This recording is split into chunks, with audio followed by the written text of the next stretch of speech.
지난주에도 우리 교회에 장례가 있었습니다. 목사가 되니 그 누구보다 많은 죽음을 만나게 되는데요. 그때마다 꼭 드는 생각이 하나 있습니다.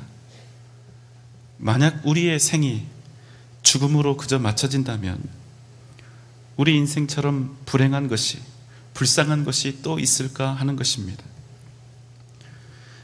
살아있는 동안에는 어떻습니까?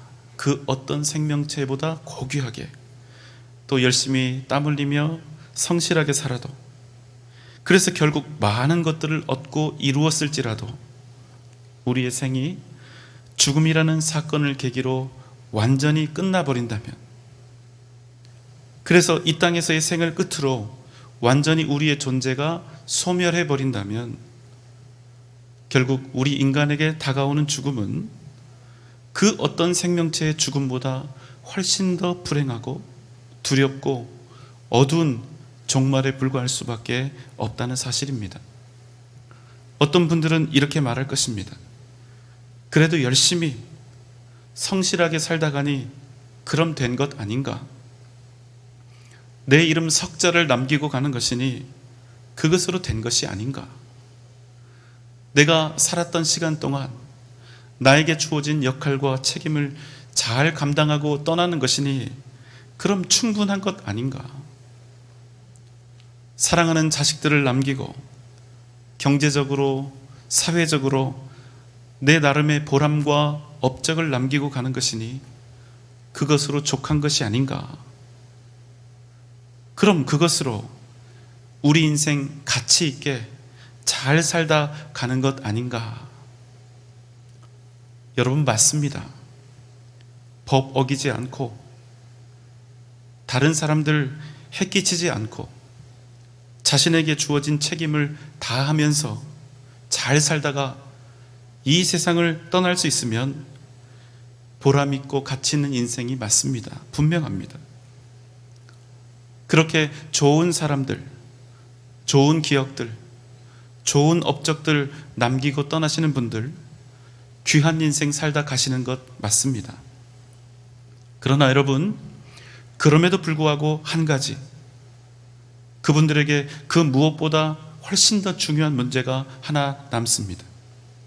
무엇일까요? 평생을 그렇게 잘 살아서 귀한 사람들을 남겼고 위대한 인생의 자취를 남긴 그 사람들에게도 예외 없이 죽음이 찾아온다는 것입니다. 그럼 그런 사람들에게 찾아온 죽음은 다른 사람들과 조금은 다른 의미를 가질까 하는 것입니다. 여러분, 어떻습니까? 그런 훌륭하고 고결한 인생을 산 사람들에게 죽음은 조금이라도 다른 대접을 해줄까요? 아니요, 여러분, 절대로 그렇지 않습니다. 어떤 사람들은 인생에 대해서 죽으면 끝이다 이렇게 말합니다. 또 반대로 어떤 사람들은 죽음 이후에 정확히 어떤 일들이 일어날지 그것을 알 수는 없지만 분명 뭔가 다른 세상이 있을 것이다 이렇게 생각합니다. 여러분은 어떻게 생각하시는지요? 죽으면 우리 존재도 우리 생명도 완전히 끝나는 것입니까? 아니면 죽음 이후에 오히려 이 세상과는 비교조차 할 수 없는 영원한 세상이 있다고 생각하십니까? 최근 한국갤럽에서 한국인의 종교의식과 종교 생활에 대한 조사를 했습니다. 첫 번째 질문은 이것이었습니다. 현재 믿는 종교는 무엇입니까? 이 질문에 대해서 60%가 없다고 답했습니다. 무려 60%가요 스스로를 무교라고 밝히는 것입니다. 이 수치는 2004년 조사와 비교해서 16%나 증가한 것입니다. 불과 몇 년 사이에 수많은 사람들이 신앙을 버리고 자기 자신을 믿고 살기로 그렇게 작정한 것입니다. 현재 우리나라 종교 분포의 비율을 보면 개신교 17%, 불교 16%, 천주교 7.9%입니다. 일전에 우리 기독교가 20%였는데 약 3%가량 줄어든 것입니다.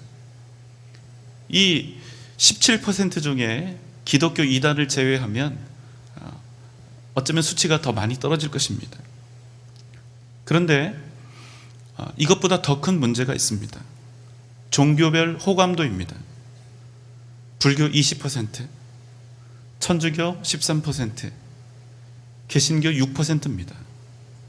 여러분, 우리 기독교에 대해서 좋은 호감을 가지고 있는 사람이 겨우 6%밖에 안 된다는 거예요. 여러분, 우리가 하는 이 전도가, 복음 전하는 일이 점점 더 어려워지는 그 이유를 아시겠죠?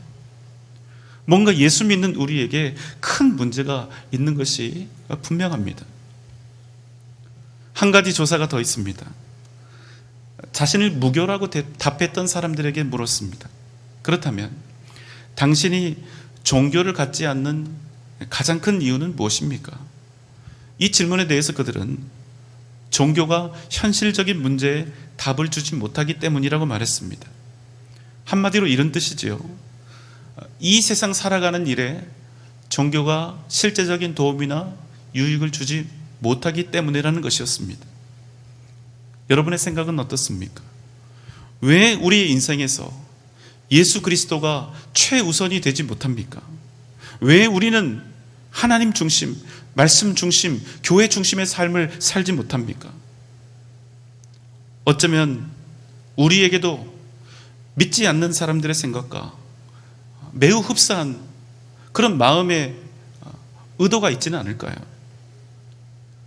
우리 신앙이라는 게 마음을 다스리는 일에는 도움이 되고 죽은 이후에 천국에 가는 일에는 유익할지 모르지만 막상 이 땅을 살아가는 일에 있어서는 별로 유익이 되지 않는다. 혹 우리가 이렇게 생각하고 있기 때문은 아닐까요? 그래서 날마다 우리가 입으로는 하나님은 전능하시다 하면서도, 주님 우리의 생명이요 구원이라 하면서도 여전히 우리의 신앙 그 현실을 보면 이 세상을 충분히 얻고 누린 다음에야 비로소 찾아가는 취미생활과 같은 그런 처지가 되어버린 것은 아닐까요? 여러분, 한번 솔직히 우리 자신을 되돌아봅시다. 우리에게 있어서 예수 그리스도 그분의 의미는 무엇입니까? 우리의 모든 것이고 우리의 생명입니까? 아니면 얼마든지 세상을 다 가진 다음에 세상 일 다 처리하고 남은 시간에 여유롭게 찾아도 되는 우리 인생의 선택 옵션 같은 그런 존재입니까? 우리의 신앙, 우리의 믿음, 그 현주소는 무엇입니까? 우리가 날마다 어떻게 기도하고 어떻게 신앙생활을 하겠다고 마음을 먹고 있지요? 영원한 하나님 나라의 영광과 그 행복을 날마다 우리가 두 손 모아 고대하고 있으면서도 여전히 실상 우리의 모든 관심과 소망은 영원한 하나님의 나라가 아닌 현세의 삶에 머무르고 있는 것은 아닙니까? 그저 현재 나에게 가장 도움이 되는 것은 무엇인가? 그저 내 육체에 지금 가장 배부름에 도움이 되는 그런 것은 무엇인가? 이것을 찾아 살고 있는 것은 아닙니까? 미국 대기업에서 근무하는 아주 고위직 임원이 한국에 출장을 왔습니다. 그런데 그 사람이요, 갑자기 어느 날 심장마비로 한국에서 사망한 것입니다. 그의 가족들은 그 시신을 미국으로 송환해달라고 요청했습니다. 그래서 그의 일을 맡게 된 담당자는 즉시 그 시신을 병원으로 옮겨서 의사로부터 사망 진단을 받은 후에 영안실에서 염을 하고 관에 안치했습니다. 그리고 그 다음날 연구차에 관을 싣고 공항으로 갑니다. 그런데 여러분, 관이 내려진 곳은 여객터미널이 아니라 여객터미널 뒤편의 화물 하티장이었습니다. 그곳에서 아주 커다란 대형 저울에 올려진 관은 그 무게를 측정한 후에 그 무게에 합당한 화물 운송비를 치렀습니다. 그리고 그 관은 화물칸에 실려서 미국으로 돌아갔습니다. 한국에 올 때는 대기업의 임원으로서 위풍당당하게 온갖 고귀한 대접을 다 받으며 1등석에 앉아서 왔는데, 죽고 나니까 돌아갈 때는 그 대단했던 사람이 화물로밖에 취급되지 않은 것입니다. 여러분 기억하십시오. 우리의 존재가 소중한 것은 그저 우리가 인간이라고 하는 이 몸을 입고 있기 때문이 아니라, 단지 우리가 돈이 많고 그 지위가 높아서가 아니라 우리에게 생명이 있기 때문인 것입니다. 단지 이 세상에서만 먹고 자고 배출하면서 살아가는 그런 기계적인 생명이 아니라 이 세상 너머에 있는 영원한 세상을 살아갈 영원한 생명이 우리에게 있기 때문인 것입니다. 여러분, 우리가 이런 영원한 존재라는 사실을 절대로 잊으면 안 됩니다. 우리가 이 사실을 잊으면 우리는 다른 동물들과 다를 바가 없는 존재가 되는 것입니다. 여러분 기억하십시오. 우리는 날마다 영원한 세상을 반드시 염두에 두고 살아가야 합니다. 이 땅에서의 생이 다인 듯 이 땅에 있는 것들에 우리 인생의 그 목을 메고 이 땅의 것들을 어떻게 하면 더 많이 소유하고 어떻게 하면 더 얻고 누릴 수 있을까? 이런 허탄한 것들을 위해서 우리가 살면 안 된다는 것입니다. 여러분, 왜 우리가 영원한 세상을 항상 의식하며 살아야 할까요? 그것은 여러분, 우리 모두가 반드시 죽기 때문입니다. 나는 아닐 것 같지요? 내가 죽는 그날은 오지 않을 것 같지요? 우리 모두가 그런 심정으로 살지만 우리 중 단 한 사람도 죽음에서 예외가 없습니다. 만약 우리 중에 나는 절대로 죽지 않는다, 이런 확신이 있다면 그분은 반드시 세상을 향해, 세상을 위해, 세상을 더 많이 얻기 위해 사십시오. 그게 가장 많이 남는 장사입니다. 목사로서 드리기 민망한 말씀이지만, 만약 죽음은 나와 절대로 무관하다 이렇게 확신할 수 있는 분이 있다면 굳이 믿음을 갖지 않으셔도 됩니다. 아마 별탈이 없을 거예요. 하지만 그때가 언제인지 알 수 없으나 내 인생에 분명히 다가오고 있는 그 죽음을 인정하고 죽음 이후에 펼쳐질 영원한 세상을 깊이 염두에 두고 있다면 오늘 우리는 반드시 이 질문 앞에 서야 합니다. 나는 지금 죽음 이후에 살게 될 그 영원한 세상을 성실히 준비하며 살아가고 있는가? 아니면 단지 지금도 여전히 이 땅을 더 얻기 위해서 살아가고 있는가? 영원한 세상과 이 땅, 이 둘 중 어디에 우리의 마음을 두고 사느냐? 어디에 우리의 소망을 두고 사느냐? 이 질문에 우리가 어떻게 답할 것인가? 이 문제에 길어봤자 100년밖에 안 될 이 땅에서의 삶은 물론이고 그 이후에 펼쳐질 우리의 영원한 미래가 다 달려있다는 사실입니다. 이 시간 우리가 함께 나눌 말씀은 바로 이 부분입니다.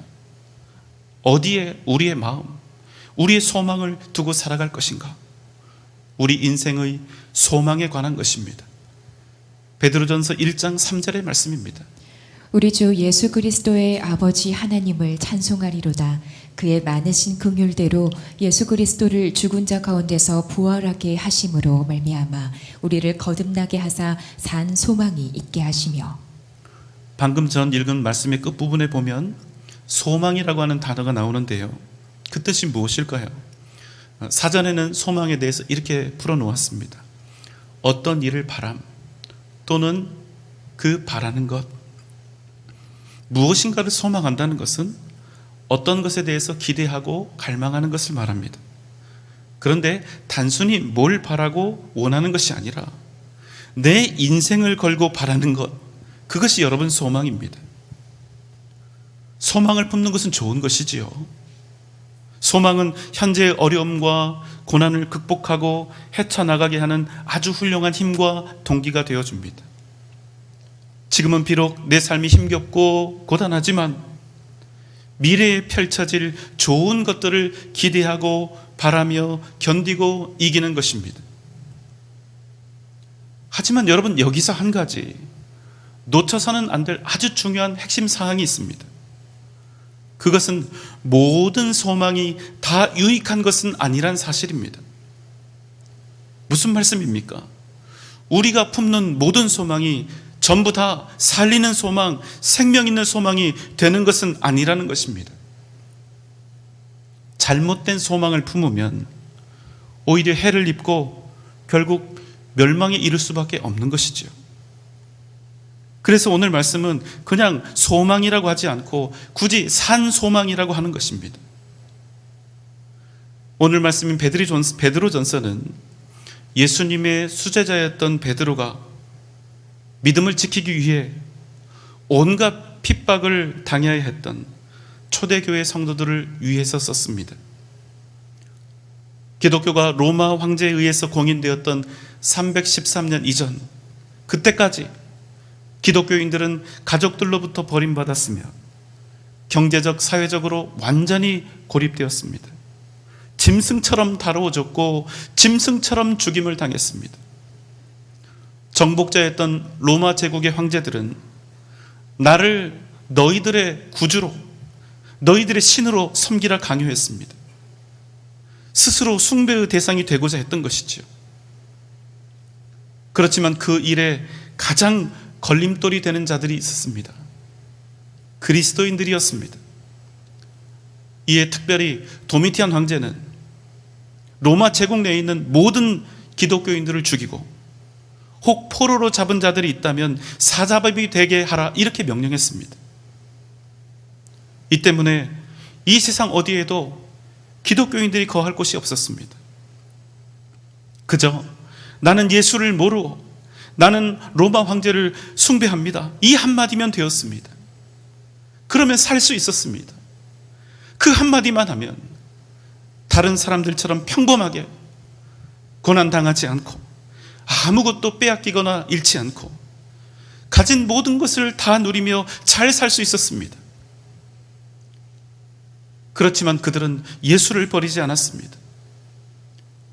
결국 그들이 믿음을 지키기 위해 들어간 곳은 가난한 이들의 지하묘지 카타콤이었습니다.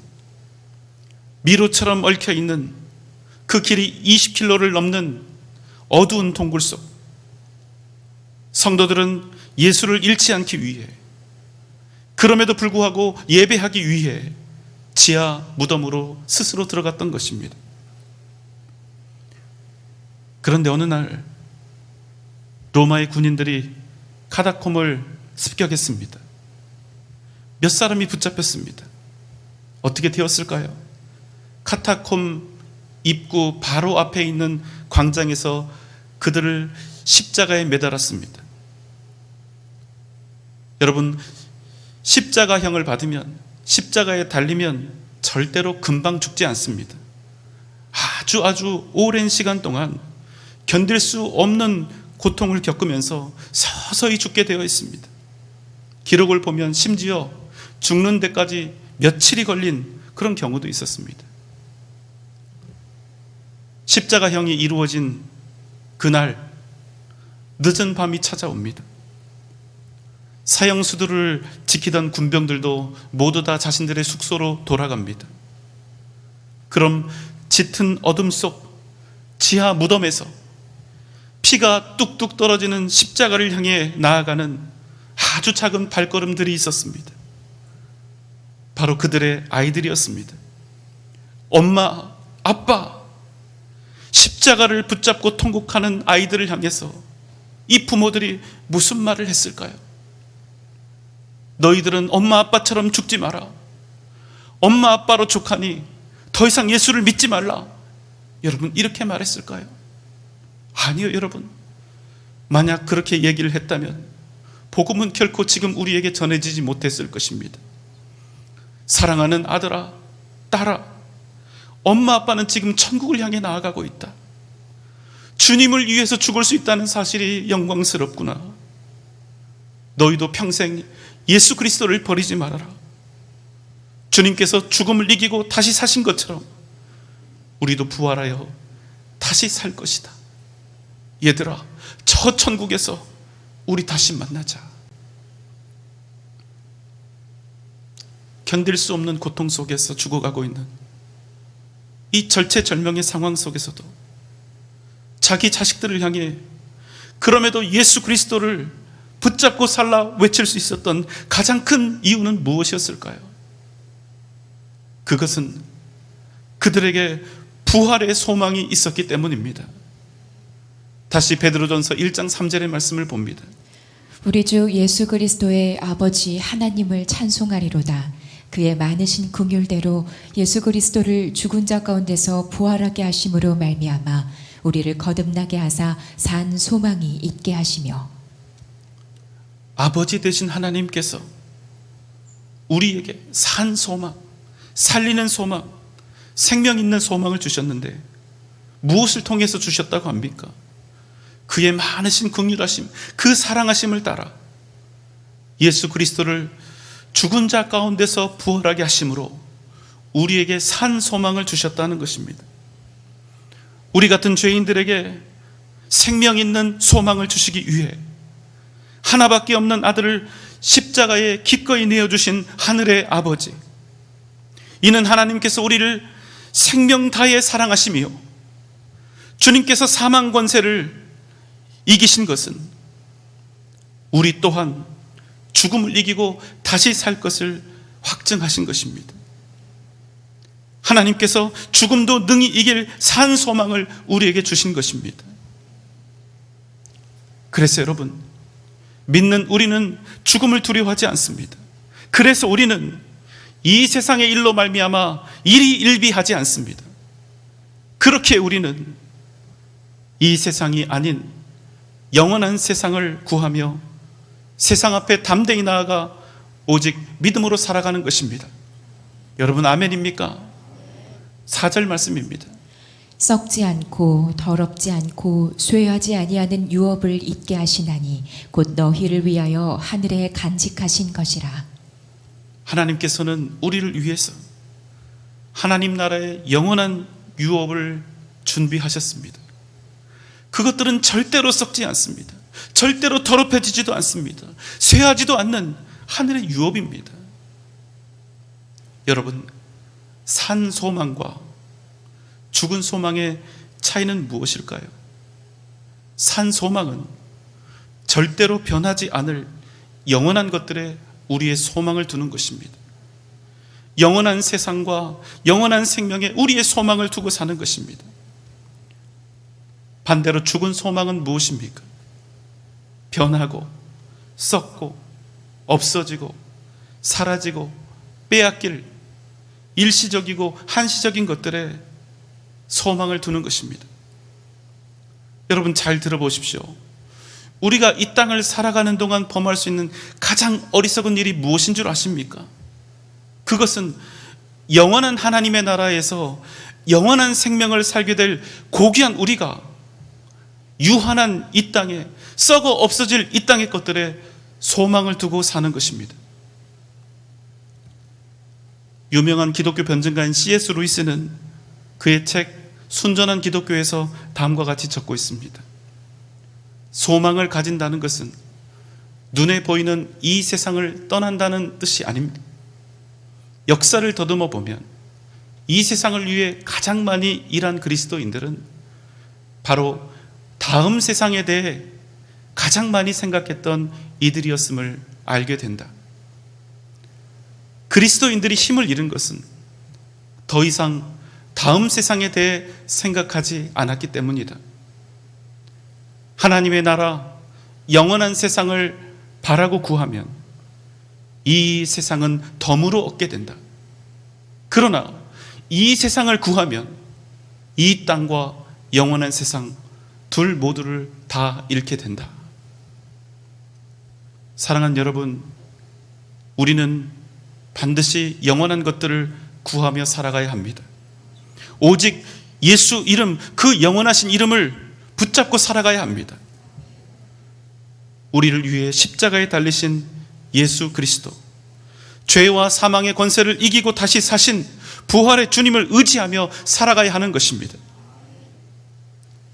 베드로 사도는 결코 소망을 가질 수 없었던 상황 속에 빠진 그리스도인들, 가난과 핍박, 박해와 순교를 숙명처럼 받아들여야 했던 초대교회 성도들을 향해 외치고 있는 것입니다.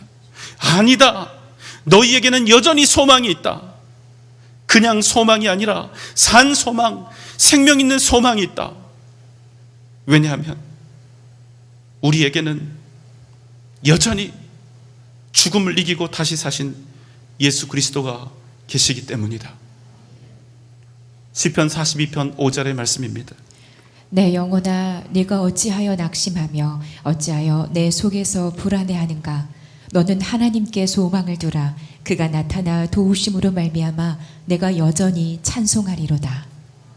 사랑하는 여러분, 두려워하지 마십시오. 낙심하며 불안해하지 마십시오. 여러분의 소망을 오직 하나님께 두십시오. 오직 주님만 구하며 바라십시오. 그럼 살아계신 하나님께서 여러분을 찬송하는 자가 되게 하실 것입니다. 사랑하는 여러분, 여러분의 소망을 어디에 두고 사시겠습니까? 오직 우리 주님 예수 그리스도, 죄와 사망의 권세를 이기고 부활하신 주님께 두시기 바랍니다. 여러분, 아직 끝나지 않았습니다. 우리는 결코 지지 않을 것입니다. 우리는 결단코 무너지지 않을 것입니다. 어떤 환난과 시험을 만난다 하여도, 어떤 절망 속에 있다 하여도 우리는 산 소망이요 생명 되신 예수 그리스도로 말미암아 반드시 승리하게 될 것입니다. 이 믿음으로 세상을 이기는 복된 여러분 되시기를 주님의 이름으로 축원합니다.